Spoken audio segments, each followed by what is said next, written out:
warahmatullahi wabarakatuh. Perkenalkan, nama saya Asri Handayani, mahasiswi S2 Setiani. Di sini saya akan mencoba membahas tentang kegagalan pasar terhadap dampak corona.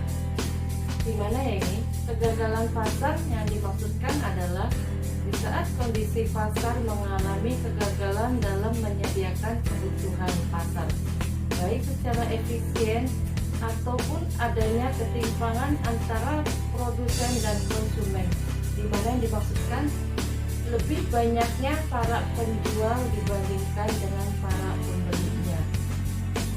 Apa sih yang menyebabkan kegagalan pasar itu terjadi? Bisa jadi karena satu, kekuatan monopoli, yakni muncul ketika produsen atau para penjual menguasai pasar. Kedua, eksternalitas, yaitu biaya ditanggung oleh pihak ketiga. Contohnya, biaya eksternalitas ini ada sisi positif dan ada negatif. Contoh kita seperti rokok.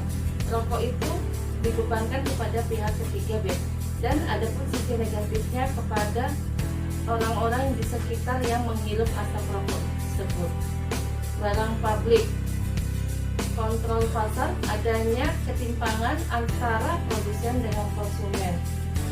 Dan yang kelima, ketidaksempurnaan informasi.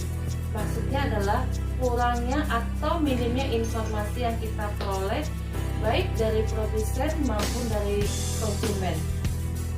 Dan kegagalan pasar dalam kasus corona. Tidak terasa corona ini sudah ada di Indonesia, khususnya kurang lebih 6 bulan melanda negara kita. Banyak sekali dampak yang kita alami.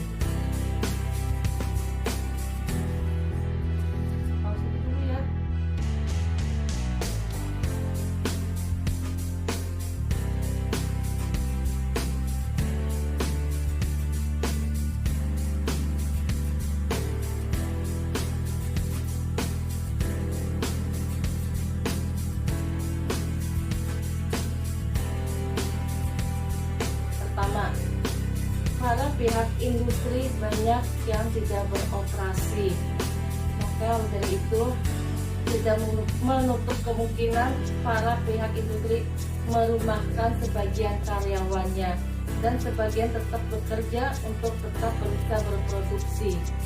Kedua, menurunnya atau anjloknya pendapatan negara. Hal ini disebabkan karena banyak pihak industri, baik industri pariwisata, industri perdagangan, mereka semua pada tutup ataupun pada di lockdown.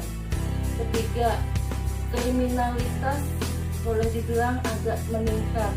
Ini disebabkan karena banyaknya atau berkurangnya para karyawan yang dirumahkan. Adanya dan daya beli masyarakat yang sangat menurun.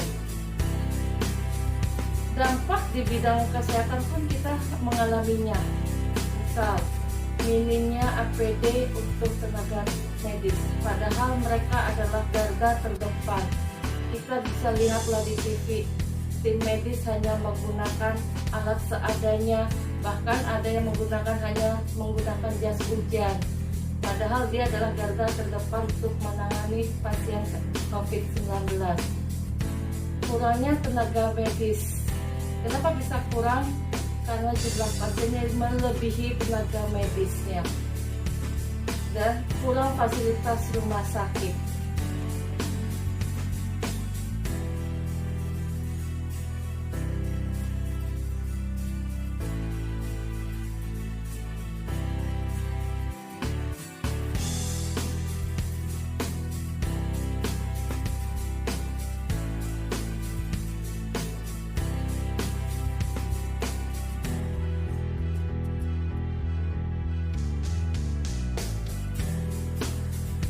Kebijakan yang diambil oleh pemerintah, yakni pemerintah mewajibkan atau untuk melakukan rapid test kepada seluruh masyarakat. Misal kemarin di pasar kita lakukan rapid, di kantor-kantor kita pun semua ASN, semua karyawan kita usahakan untuk melakukan rapid untuk men-tracking penyakitnya. Kedua, melakukan isolasi mandiri. Isolasi mandiri kita bisa lakukan selama 14 hari dengan caranya kita menjaga jarak dengan anggota keluarga. Adanya juga kebijakan sosial atau kita jaga jarak aman kita 1-2 meter. Selalu gunakan masker dimanapun kita berada. Rajin kita cuci tangan menggunakan air yang mengalir dan pakai sabun, serta PSBB masa transisi pun kita ditingkatkan lagi. Dan yang paling utama adalah kesadaran para masyarakat akan protokol kesehatan. Jadi buat apa semua kita berikan kalau masyarakatnya tidak mau memenuhi syaratnya, tidak mau mengikuti anjuran dari pemerintah.